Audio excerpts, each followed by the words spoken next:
তারেক রহমানের এই কথাগুলো আমার খুব ভালো লাগছে। আসলে একজন নেতার মতো নেতা হইলে এই কথাগুলো বলতে পারে। মানে ওনার ভিতরে যে কোনো অহংকার নাই। উনি অহংকার মুক্ত দেশ গড়তে চায়। আমি লক্ষ্য করে দেখছি উনি বিরোধী পার্টিকে কখনো তুচ্ছ করে কথা বলে নাই।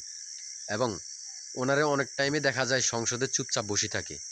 আসলে উনি ওনার নিজ মুখেই বলেছে যে যে সাইডটিতে সে বসে ওই সাইডটি আসলে কোনো সাধারণ চেয়ার না। ওই সাইডটা হচ্ছে কঠিন একটা চেয়ার। উনি তার নিজ মুখে বলছে। আসলে যতটা সহজ মনে করি সংসদ ততটা কিন্তু সহজ না। আপনারা যারা ওনাদেরকে নিয়ে টোল করেন এটা কিন্তু ঠিক না।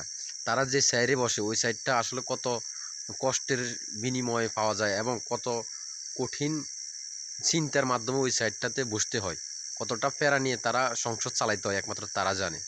তো দেশের যে এমন একটা টাইমে তিনি প্রধানমন্ত্রী হয়েছেন, এমন টাইমে তিনি আসছেন। আসলে দেশে কিন্তু এমনিতেই বিশ্বযুদ্ধের কারণে দুর্ভোগ অবস্থার মধ্যে আছে। তো আমি লক্ষ্য করছি যে আপনার বড় বড় জায়গাগুলোতে জামাতের, আওয়ামী লীগের বলেন, জামাতের বলেন, বিভিন্ন স্থানের লোকগুলা কিন্তু ওইখানে বসে রয়েছে। তো সিন্ডিকেট তারা করছে এবং এটা আপনারা সবাই জানেন। এখন এখানে সরকারের দোষ দিতে লাভ নাই। সিন্ডিকেট করেন আপনারা, সরকারের দোষ দিয়ে কী করবেন? ভিডিওটা সবাই দেখেন। এই যে চেয়ারটা আপনি দেখছেন, যেই চেয়ারে আমি এখানে বসছি আপনার সামনে মাননীয় স্পিকার, এই চেয়ারটি খুব কঠিন একটি চেয়ার মাননীয় স্পিকার। এই চেয়ারটি দেখলে মনে হয় বসতে খুব আরাম, আসলে মাননীয় স্পিকার মোটেও আরামের না।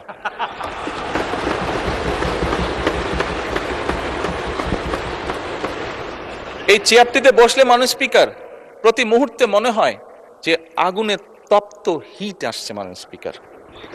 হাসার কিছু নেই, আমি যা ফিল করি আমি আপনাদেরকে তাই বলছি। মাননীয় স্পিকার, এই চেয়ারের থেকে উঠে দাঁড়িয়ে আপনার সামনে বক্তব্যে আমি হয়তো অনেক পপুলার কথা বলতে পারতাম, যেটাতে আরো অনেক বেশি তালি হতো মাননীয় স্পিকার। কিন্তু এই চেয়ার আমাকে বলে যে আমি সবসময় পপুলার কথা বলতে পারি না, আমাকে সেটাই বলতে হবে।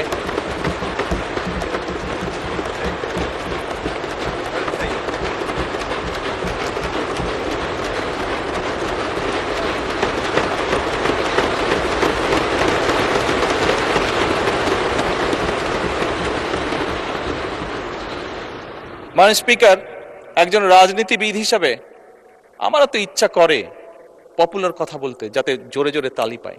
কিন্তু এই চেয়ার প্রতি মুহূর্তে আমাকে স্মরণ করিয়ে দেয়, no, you have to take the right decision, not the popular decision.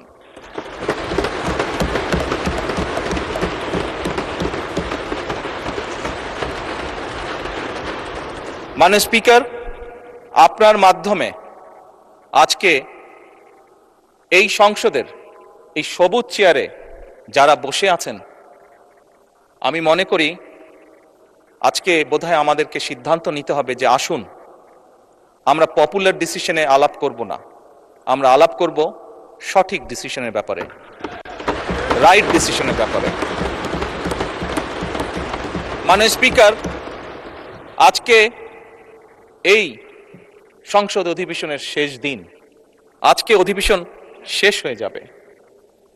আমার সংসদ নেতা হিসেবে আমার দলের সদস্যদের কাছে, বিরোধী দলীয় বন্ধুদের কাছে, সহকর্মীদের কাছে, সদস্যদের কাছে আমার অনুরোধ থাকবে যে আসুন আগামী অধিবেশন যেটি শুরু হবে সেখানে আমরা আলোচনা করব আমরা কত দ্রুত দেশে বিদ্যুতের সমস্যার সমাধান করতে পারি। মাননীয় স্পিকার, আমরা আলাপ করতে চাই, আমি আলাপ করতে চাই আগামী সংসদে কত দ্রুত আমরা কত বেশি সংখ্যক মানুষের কর্মসংস্থান, দেশেই হোক বিদেশি হোক, তৈরি করতে পারি। মাননীয় স্পিকার, এই সংসদে দাঁড়িয়ে আমি আলাপ করতে চাই যে আমাদের শিক্ষা প্রতিষ্ঠান, আমাদের হাসপাতালগুলোতে কত দ্রুত শিক্ষা এবং চিকিৎসা সুবিধা আমরা পৌঁছে দিতে পারি।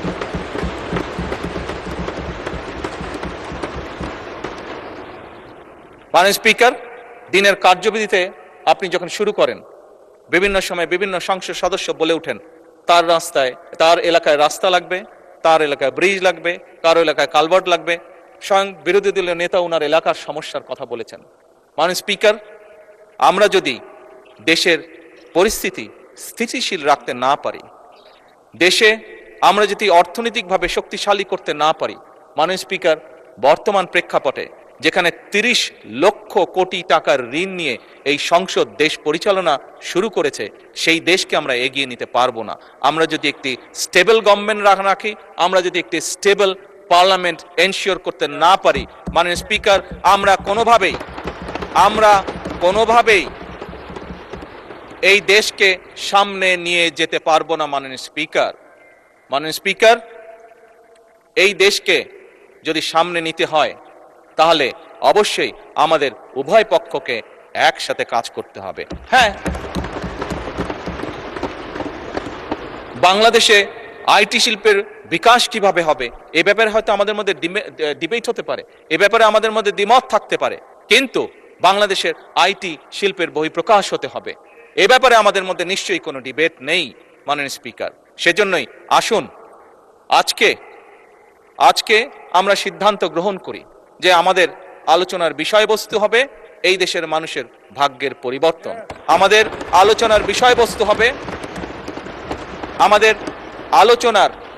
মাননীয় স্পিকার, আমাদের আলোচনার বিষয়বস্তু হবে যে আমরা অন্য দেশের উদাহরণ দেব না, বরং আমাদের দেশকে আমরা সামনে এগিয়ে নিয়ে যাব। মাননীয় স্পিকার, 1971 সালে এই দেশ যখন স্বাধীন হয়েছে, এই মুহূর্তে আমরা বিভিন্ন বিবেচনায় আমাদের দেশকে যদি স্ট্যান্ডার্ডে ধরি, আমাদের মতন অনেকগুলো দেশ ছিল যারা হয়তো 1972-73 সালে স্বাধীন হয়েছে, তারা আমাদের থেকে এগিয়ে গিয়েছে। মাননীয় স্পিকার, আমরা পারিনি কেন? বিকজ বিভিন্নভাবে এই দেশকে, একটু আগেই যেটা বলেছি মাননীয় স্পিকার, বাধাগ্রস্ত করা হয়েছে গণতন্ত্রকে। মাননীয় স্পিকার, গণতন্ত্র বাধাগ্রস্ত যদি হয়, গণতন্ত্র প্রতিবার বাধাগ্রস্ত হলে অর্থনীতি, শিক্ষা, স্বাস্থ্য সবকিছু বাধাগ্রস্ত হবে। কাজেই মাননীয় স্পিকার, আপনার মাধ্যমে আমি বিরোধী দলীয় সহকর্মীদের কাছে আহ্বান জানাতে চাই, আসুন আমরা ডিবেট করব, আমরা বিতর্ক করব, আমরা আলাপ করব, আমরা আলোচনা করব, আমরা বসবো, কথা বলবো, কিন্তু কোনোভাবেই এই সংসদকে ব্যর্থ হতে দেওয়া যাবে না।